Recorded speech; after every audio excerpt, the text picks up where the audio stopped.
días, buenas tardes, buenas noches, donde quiera que estén por la plataforma a la que nos vean. Diana Velos con ustedes. El Pueblo Cuestiona llega, acompañada como siempre de Miguel Pineda López. Miguel, bienvenido nuevamente. Saludos para todos y todas. Y hoy yo me voy a autoadjudicar la especialidad de presentar el invitado del día de hoy. Es un invitado que ha sido amigo del fundador de este programa, Hercilio Velos Burgos, desde de larga data, diría yo. Y me atrevo a decir que yo he cogido un poquito de esa amistad para mí y ahora es amiguito mío. Claro que sí. Ahora es amiguito mío el general Sigfrido Pared Pérez. Bienvenido nuevamente. Muchas gracias, Diana, Miguel y los amigos que siguen permanentemente este programa de muchas opiniones. Definitivamente, definitivamente. Y vamos a empezar breve, preciso y conciso, como diría mi abuelo. Usted es referente a nivel de la milicia y se ha visto que últimamente la seguridad a nivel nacional de todos los aspectos se ha visto bastante vulnerable. Se ven asesinatos, se ven atracos, se ven muchísimas cosas. ¿Diría usted que ahora mismo, siendo el año 2026, la República Dominicana está más vulnerable a nivel de la delincuencia que en años anteriores? A pesar de las tecnologías y de todo lo que se ha implementado para la seguridad nacional. Bueno, realmente nunca los gobiernos tienen las capacidades de proveer los recursos necesarios para garantizar una seguridad total. No van a dar abasto nunca. No, exactamente, por el hecho de que la seguridad requiere de muchos recursos, y más en República Dominicana, que es un país que realmente tiene una serie de hándicaps, vamos a llamarle de alguna manera, porque, como hemos dicho en muchas ocasiones, somos el único país del mundo que tiene frontera terrestre con Haití. Es el país más pobre exactamente, el país más pobre del hemisferio y sumido en una crisis política, económica y social. Realmente donde, bueno, vimos recientemente que hay unas unidades por parte de la ONU para tratar de contener lo que han sido las bandas que pernotan allá y que realmente se han hecho dueñas de diferentes sectores. Las bandas son el gobierno que hay en Haití. Bueno, las bandas que son las que dominan, exactamente, las que controlan, exactamente, regional. Salvo lugares que son muy particulares, ellas dominan gran parte de la geografía nacional. Ese es un factor que a tomar en cuenta para la República Dominicana y que siempre Haití será la primera amenaza para el país. Pero también tenemos una situación que geográficamente o geopolíticamente nos hace estar siempre en la avanzada para poder ir un paso adelante de lo que es la realidad del área. Somos el centro del Caribe en el cual tenemos frontera marítima con la frontera norte de América del Sur, donde se produce toda la cocaína del mundo. Sí. Y realmente está muy... el Caribe nos conecta con esa zona que también es de alta. A Colombia. Colombia, exactamente, Venezuela, así como exactamente, que es donde salen todos los cargamentos de drogas, principalmente los que vienen al Caribe. Tenemos también una situación que, aunque es beneficiosa, que es el turismo, tenemos un puente aéreo con el mundo. Aquí en República Dominicana es el país más conectado de todo el área del Caribe, Centroamérica y el Caribe, donde tenemos, no sé ahora cuántos vuelos internacionales tenemos, pero yo recuerdo que en el 2019, siendo yo director del DNI, teníamos 200 y pico de vuelos internacionales. Yo recuerdo que en ese momento dije que solamente con Moscú teníamos 7 vuelos directos semanales a Moscú. De República Dominicana a Moscú. Exacto, de Santo Domingo, de Punta Cana a Moscú. Wow. Directos. Y me corrigieron. En ese momento, don Fran Rainieri me llamó al día siguiente, me dijo, Sigfrido, no son 7, son 14 vuelos directos, 2 diarios. El doble. O sea, que si eso es en aquel tiempo, imagínense ustedes ahora en esta época, 7 años después, y en el cual el país ha seguido creciendo, no solamente desde el punto de vista económico, sino también desde el punto de vista poblacional. Y el turismo, según dicen, que son 11 millones de turistas, de visitantes, como quieran llamarle, pero son 11 millones de personas. Sí. Entonces, República Dominicana... de cualquier... exactamente. No, y realmente cuando vienen turistas, entre ellos se filtran algunos que no son perseguidos por sus países de origen, pero que por lo menos buscan un lugar donde exactamente. Y República Dominicana, como dije hace un momento, como el país más conectado de todo el área del Caribe, cualquier delincuente internacional busca refugio en un sitio que tenga la infraestructura como República Dominicana, que tenga sistema económico bastante beneficioso para una serie de renglones que ellos utilizan. Y las salidas rápidas. Y la salida rápida. O sea que eso hace que República Dominicana tenga que hacer... que inciden anualmente a hacer un esfuerzo adicional para ir acorde a lo que son los requerimientos de seguridad para el país. Sigfrido, ¿y el muro? El muro, el controversial muro de la frontera. ¿Ya esa es la solución definitiva o...? Mira, el muro no es la solución definitiva, pero realmente ayuda. Por el hecho de que... es una inversión importante. Claro, de hecho son 390 kilómetros de fronteras. Entonces, una frontera que es muy accidentada por muchísimos lugares, pero que también entonces el muro viene a ayudar a tener por lo menos cierto nivel de control. Controles, sí. Exactamente, y eso puede... como se vaya aumentando lo que es la cantidad de kilómetros de muro, va a subir el nivel de seguridad. Pero también, respecto a la frontera, no solamente es el muro, también en la frontera tenemos que pensar en rehacer la carretera internacional, bueno, si se pudiese llamar carretera, porque eso es un caos, por el hecho de que las Fuerzas Armadas en este momento no tienen proyección de fuerza, por el hecho de que si hay un incidente... Que no debería de ser. Claro, si hay un incidente en un lugar determinado, por lo deteriorado que están los caminos en esa zona, a veces duran 2 y 3 horas para llegar. Entonces, si tuviésemos una carretera internacional ahí, de la proyección de fuerza en 5 minutos, 7 minutos, 10 minutos a lo sumo, es un factor que hay que... Claro, no horas, exactamente. O sea, que son factores que realmente inciden en lo que es las exigencias de seguridad para el país. Entonces, ¿diría usted que las Fuerzas Armadas han perdido su proyección y a qué se debe eso? Porque entonces, si se supone que las Fuerzas Armadas son las que nos deberían defender y no son las que nosotros vemos que nos defienden, entonces, ¿quién es que nos va a cuidar? Bueno, realmente ellos hacen su esfuerzo y realmente hay una preocupación por parte del Ministerio de Defensa de aumentar la cantidad de personal, así como también habituallar esa zona. Encabezado ahora por Onofre. Sí, exacto. Onofre, que excelente oficial y realmente el desempeño que él ha tenido hasta ahora es muy bueno. Pero necesita de más ayuda. Y eso no solamente depende del gobierno, también depende de la misma población, de los empresarios. Yo siempre he dicho que el primer factor para que un lugar tenga seguridad es alta población. Y lamentablemente en la frontera se ha ido despoblando por el hecho de que carecen esas provincias fronterizas de las necesidades inherentes a una sociedad. Básicos. Exactamente. Si tuviésemos allá inversiones fuertes del gobierno en aspectos educativos, en aspectos de salud, en aspectos de crear infraestructura y empleos, la gente no abandona. Al dominicano le gusta pernoctar en su ciudad, en sus pueblos. En sus orígenes. Y de hecho hay muchos que vienen a trabajar a Santo Domingo, hacia el este, y su sueño es volver a su pueblo para vivir allá. O sea, pero si el gobierno mete recursos. Yo siempre he dicho que tú le metes 100 millones de pesos a los minas, no se sienten.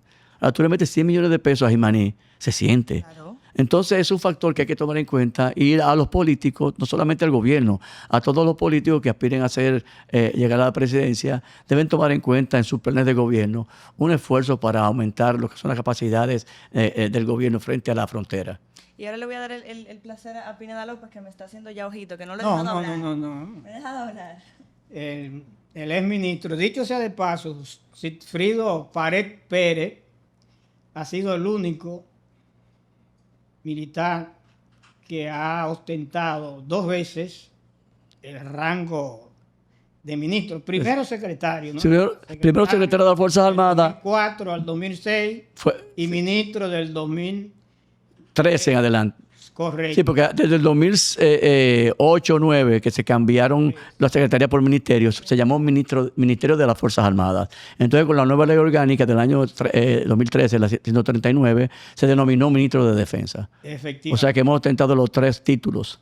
Pero alejándonos ya de su experiencia en el área de inteligencia militar,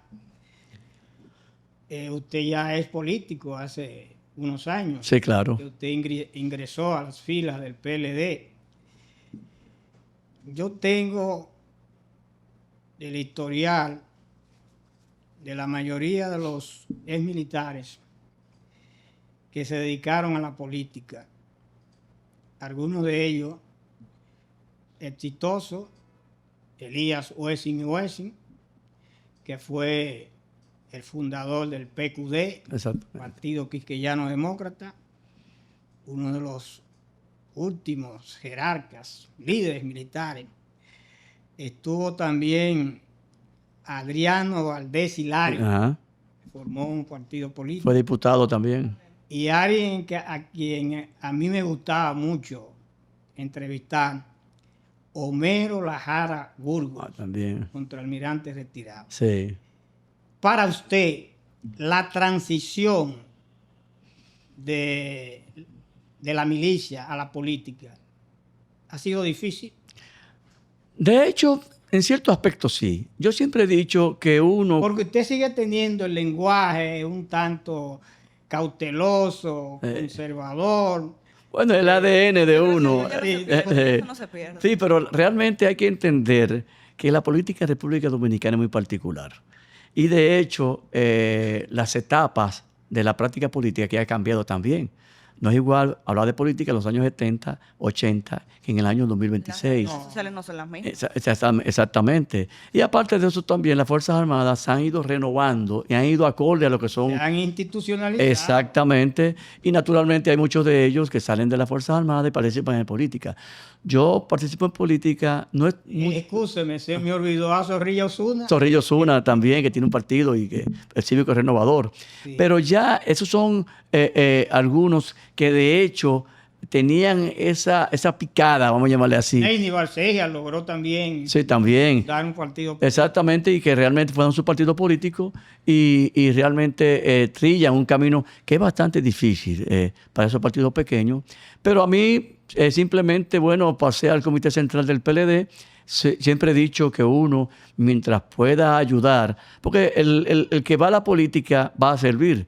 Y como tal, uno trata de colaborar con lo que uno poco puede hacerlo, con lo que son los planes de un partido que realmente está comprometido en volver al poder y dirigir los destinos de esta nación. ¿Por qué el PLD? Bueno, realmente está en mis raíces, familiar, por el hecho de que mis hermanos todos eran del PLD, así como también muchos de los amigos míos hace 30, 40 años, 50 años, eran del PLD también. Fui ministro. Y fui ministro por demás, no solamente ministro, fui director del DNI en 3 ocasiones, fui ministro de Defensa de las Fuerzas Armadas, director de Migración. Hubiera sido usted. Exactamente, que tuviese en otro partido. No solamente ingrato, hubiese manifestado una distorsión del pensamiento que uno pueda tener. Correcto. Por esa razón entonces que llegó el PLD, porque realmente también el PLD ha demostrado que ha sido el único país que ha llegado a los gobiernos con planes y con un personal técnico capacitado para ejecutarlos. Hay que entender que, y eso es una parte que yo le menciono de este gobierno, que realmente es un gobierno que les sorprendió la victoria en el 2020. Ellos no lo esperaban y como tal eso ha provocado que el país retroceda en muchos aspectos de la vida nacional y que hemos perdido esa arrancada, ese empuje que tenía la República Dominicana, puesto que hay muchos de ellos que pueden ser buenos técnicos, pero realmente carecen de lo que es una visión política de un Estado como República Dominicana. Por esa razón, yo entiendo que lo más saludable es uno participar en política dentro del partido que uno cree que puede trazar las pautas del desarrollo y que realmente la experiencia está ahí. O sea, hay que recordar desde el 96, en el 95, República Dominicana era casi una aldea. Y en el 96, el presidente Fernández cambió lo que era la visión, no solamente de la política, sino también transformó el país. Las instituciones, aquí los servicios públicos. Claro, y si vemos. Licencia, sacar una totalmente. Licencia, y si era un caos. Claro, sí. Y si vemos lo que es las ciudades, no solamente de Santo Domingo, del país en sentido general, hemos cambiado totalmente. Tú ves fotografías del año... El metro. Ves fotografías de República Dominicana o de estas ciudades de hace 20 años y hay un cambio brutal. Tú te la imaginas en blanco y negro. Claro. Exactamente. Y a partir del 2012 que el presidente Danilo Medina se enfoca a desarrollar todos los sectores de la vida nacional, también cambió de tal manera que del 2012 al 2020, y a pesar de que en el 2020 entró una pandemia que paralizó el mundo, República Dominicana en esa pandemia no tuvo ningún tipo de percance en cuanto a proveerle a la ciudadanía alimentación, cuidado, salud. O sea, cuando llegue este gobierno, encontró una estructura de salud bastante montada. Encaminada, Claro, bien combinada. ¿Ustedes se imaginan que el COVID hubiese llegado en enero, febrero del 2021? Con un gobierno sin mucha experiencia y con técnicos carentes de visión política. Hubiésemos sufrido mucho. Hubiera sido complejo. O sea Exactamente. en conclusión, yo deduzco, por lo que usted ha señalado, que lo que usted está diciendo es prácticamente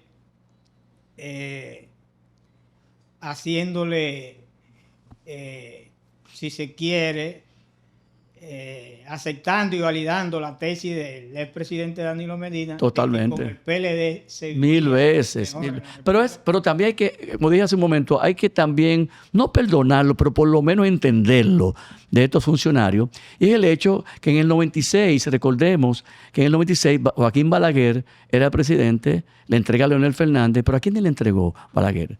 A los muchachos, que eran muchachos en esa época, de 39, 40 años, que eran Danilo Medina, Leonel Fernández, Reinaldo Pared Pérez, eran Temito Clemontá, Franklin Almeida, Euclides Gutiérrez. A propósito de Euclides Gutiérrez. Cumplió 90 años ayer. Cumplió 90 años. Sí. Euclides Gutiérrez, uno de los principales. De los Robles. Pero entonces... historiadores dominicanos. Claro. Y además un político influyente. Totalmente. Con una incidencia tremenda en las últimas décadas, 8 décadas. Pero hay que entender, y por eso vuelvo a caer otra vez, en ese sentido, de que esos muchachos del año 96, óyeme, le hicieron oposición a Joaquín Balaguer, y le hicieron oposición a Peña Gómez. O sea, eran alumnos de don Juan Bosch. O sea, tenían una visión política de lo que era República Dominicana. Claro, entonces eran muchachos que eran profesionales, pero políticos en 100%, y llegaron con planes y los ejecutaron. Este gobierno llegó, como te dije al principio, que le sorprendió la victoria y realmente se ha demostrado con el tiempo que no hay... Tú puedes sacar 3 o 4 funcionarios que sean eficientes. Muy difícil.